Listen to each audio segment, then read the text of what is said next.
j'espère que vous allez bien, on se retrouve aujourd'hui pour une nouvelle vidéo. Et déjà pour commencer, bonne année, bonne santé, meilleurs vœux, meilleure réussite, meilleur amour, meilleure joie, meilleur tout ce que vous pouvez avoir de mieux dans votre vie. Et ça fait quand même un petit bout de temps qu'on s'est pas parlé face cam, et ça fait bizarre de refaire ça parce que j'ai plus trop l'habitude. Et vous devez sans doute remarquer que j'ai plus de cheveux comme avant. Et j'avais besoin un petit peu de changement et c'est ce que j'ai fait. Et voilà le pourquoi je n'ai plus les cheveux que j'avais avant. Et je voulais faire cette vidéo un petit peu en mode je parle avec vous de sujets qui me concernent en fait. Par rapport à mes histoires, par rapport à la K-pop, par rapport à l'argent, par rapport à YouTube, par rapport à mes relations avec d'autres youtubeurs. Parce qu'en fait on est en 2020 et je pense que pour commencer l'année ça serait peut-être bien de mettre des cartes sur table. Cartes sur table, je sais pas comment on dit. Mais genre tu fais table rase de 2019, 2018, 2017, 2000, tout ce qui s'est passé avant. Et comme ça on commence ensemble 2020 avec plus de zone d'ombre par rapport à moi et ce que je fais. Et comme ça je pense que ce serait bien de commencer l'année comme ça. Et pour parler de tout ça, j'ai pris des commentaires qui sont assez représentatifs de ce que je peux avoir en commentaire sur ces sujets là. Et je vais répondre à tout ça et j'espère que ça vous plaira. Donc prenez un thé, prenez un café, prenez un chocolat chaud parce qu'à mon avis ça va durer longtemps. Et excuse mais t'as pas l'impression d'utiliser BTS et la K-pop pour te créer du succès? Alors qu'est-ce que je pourrais répondre à ça, mis à part que bah oui, c'est vrai que j'utilise la K-pop et BTS pour mes vidéos et pour me créer du succès en fait, je pense pas que c'est vrai. Parce qu'à mon avis en fait les gens qui me suivent sur YouTube, c'est pas par rapport à moi, par rapport à ma personnalité en tant que moi-même en fait. Si vous me suivez, c'est par rapport à ce que je raconte, par rapport à ce que je dis sur la K-pop. Et je pense pas en fait utiliser BTS et la K-pop pour moi-même, mais plutôt pour partager ma passion. Et vu que ma chaîne a pour thème la K-pop, et bah c'est normal que je parle de K-pop et de BTS. Et non, pour moi j'utilise pas vraiment, comment dire, c'est pas de l'utilisation purement pour me ramener des choses qui me concernent de moi-même. Et c'est plus du partage de passion qu'autre chose. Et c'est vraiment comme ça que moi je vois les choses. Et peut-être que d'autres ne voient pas les choses comme ça, mais pour moi c'est ce que je ressens.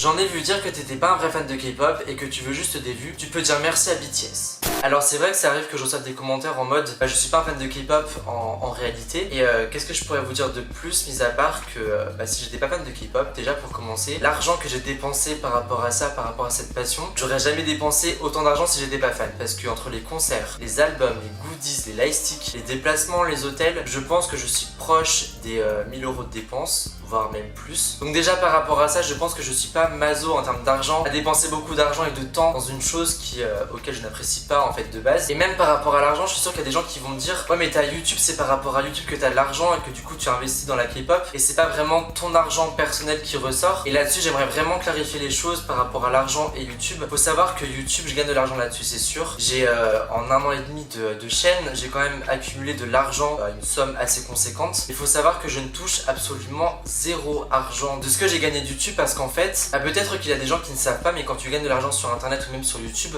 faut le déclarer aux impôts. Et pour le déclarer, il faut faire une micro-entreprise. Et je n'ai pas de micro-entreprise à l'heure d'aujourd'hui. Déjà parce que faire une micro-entreprise, c'est faire de la paperasse. Et moi, la paperasse, franchement, j'en suis allergique et je déteste ça de faire des papiers, des trucs à gérer, des machins. J'aime pas. Donc déjà par rapport à ça, j'ai pas la motivation de faire une micro-entreprise tout de suite. Et donc l'argent que j'ai gagné par rapport à YouTube est sur un compte sur internet. C'est sur un compte Google AdSense et c'est pas de l'argent que j'ai réellement sur mon compte réel et c'est pas de l'argent que j'ai utilisé. Donc par rapport à toutes mes dépenses sur la K-pop, c'est de l'argent purement personnel. Donc c'est un budget qui est quand même assez massif par mois et même sur une année, c'est quand je calcule, je me dis mais c'est juste taré de dépenser autant d'argent dans des choses pareilles. Mais au final, je me dis je suis tellement heureux d'aller à des concerts, d'acheter des choses par rapport à la K-pop et d'être heureux par rapport à ça que je m'en fous de l'argent que je dépense. Donc ouais, si j'étais pas fan de K-pop, franchement, je ferais beaucoup d'économies de temps et d'argent. Non, si j'étais pas fan, je serais pas là devant vous à vous parler de choses qui ne m'intéresseraient pas. Enfin, je suis pas maso en fait, tu vois. Donc non, je ne suis pas un faux fan de K-pop. Il dit qu'il est pauvre mais il se fait des couilles en or avec ses vidéos. Pourquoi tu dis pas que c'est grâce à YouTube que tu vas au concert? Alors là aussi on va repartir sur l'argent et je pense que vous avez vraiment une fausse idée et une fausse réalisation d'idées dans la tête par rapport à YouTube et l'argent. Pour être le plus transparent possible par rapport aux gains sur YouTube, sur un très bon mois je me fais environ entre 70 € et 100 €. C'est déjà une bonne somme tu vois et déjà c'est pas non plus ouf par rapport à ce que les gens attendent que tu puisses gagner. Donc déjà sur ces 100 € si je voulais les déclarer correctement sur une micro-entreprise, ces 100 € ils sont bruts. Il n'y a pas l'argent des cotisations qui sont enlevées. Donc déjà par rapport à ça, t'enlèves 20 à 25%. Et en plus tu payes des impôts par rapport à ça. Mon prélèvement à la source il est d'environ 4 à 5% je crois. Donc on va dire 30% des gains sur YouTube qui sont partis à l'État, à la sécurité sociale, au chômage et à tous ces trucs. Donc sur 100 € je touche réellement que 70 € aussi tu vois. Donc t'imagines bien que je suis très loin et vraiment très loin de me faire des couilles en or par rapport à YouTube. Tout en sachant qu'en plus l'argent je le touche pas vraiment sur mes comptes réels. Donc non, je ne vais pas au concert par rapport à YouTube, je vais au concert par rapport rapport à l'argent que je gagne par rapport au travail et par rapport à toutes mes économies que j'ai pu faire sur le passé. Et les partenariats c'est pareil, j'en fais très rarement parce que les partenariats c'est pareil, ce qu'on me propose la plupart du temps c'est des sites de dropshipping par rapport à la K-pop et ça c'est juste impossible. Pour moi je ne ferai jamais de la promotion pour un site qui vend des produits qui sont achetés sur AliExpress, sur Wish et qui sont revendus sur ces sites le double voire le triple du prix original. Et non, en fait ça c'est hors de question. Des t-shirts BTS, des pulls Blackpink qui sont revendus à des prix qui sont exorbitants alors que tu peux les acheter moins cher ailleurs. J'aurais vraiment l'impression de vous arnaquer en fait et c'est pas ce que j'ai envie de faire et c'est pas ma vision des choses. Il y en a qui acceptent de faire ça, il y en a qui veulent le faire, c'est très bien pour vous, mais pour moi non. Je ne peux pas. Je vous respecte vraiment trop pour ça et l'argent facile c'est bien mais tes valeurs et tes principes c'est tout aussi important. Je t'aime bien mais ne penses-tu pas que ta vidéo Je juge les youtubeurs de la K-pop peut créer de l'harcèlement contre Bradley Wild? Même si c'est pas ton intention, n'oublie pas que tes mots peuvent avoir une portée négative comme positive. Franchement, je suis pas totalement en désaccord par rapport à ce que je viens de dire. En réfléchissant par rapport à cette vidéo auquel je juge les youtubeurs de K-pop, en étant vraiment dans la...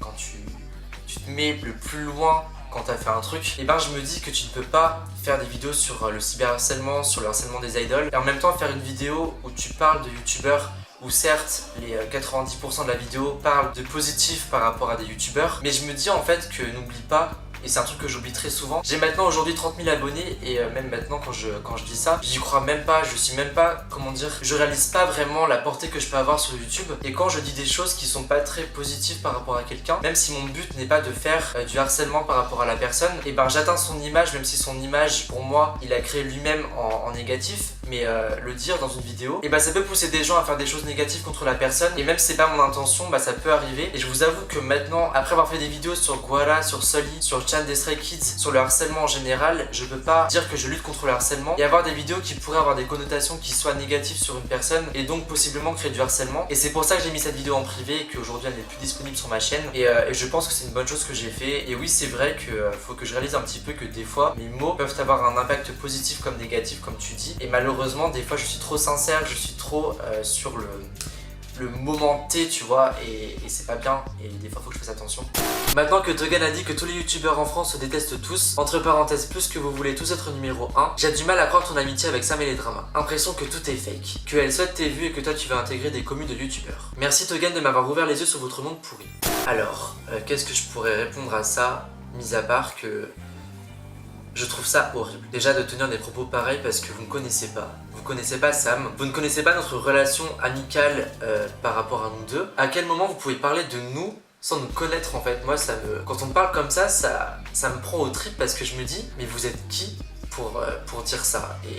Et non, Sam, c'est pas quelqu'un que je fais semblant d'aimer en mode on est fake machin. Et non, Sam n'est pas là pour mes vues. Et non, Sam n'est pas là pour autre chose que par rapport au fait que moi je l'aime bien. Enfin, genre Sam, on s'est rencontrés l'année dernière et c'est une personne qui aujourd'hui m'apporte beaucoup de choses positives. Et c'est une personne que, même si on se voit pas tous les jours, même si on n'est pas tout le temps au téléphone, c'est une personne qui pour moi compte beaucoup. Et quand je lis ça, ça me touche parce que c'est juste horrible. Mais bref. Pour ma part, non, on se déteste pas tous et c'est pas vraiment la sensation que je ressens. On veut pas tous être numéro 1, je pense que le naturel revient toujours au galop et voilà. Je pense que j'ai vraiment fait le tour en termes de ce que je voulais dire. J'espère que la vidéo vous a plu et que c'était pas trop long parce que j'ai beaucoup parlé je crois. Et dites-moi en commentaire ce que vous avez pensé de tout ça. Est-ce que vous trouvez que je suis une personne détestable et que j'aime personne et que je suis un faux fan de K-pop et que j'ai beaucoup d'argent et que je suis blindé des couilles en or et tout ça, et voilà. Et si la vidéo vous a plu, mettez un pouce bleu, abonnez-vous à ma chaîne si c'est pas fait, et on se retrouve bientôt pour une nouvelle vidéo.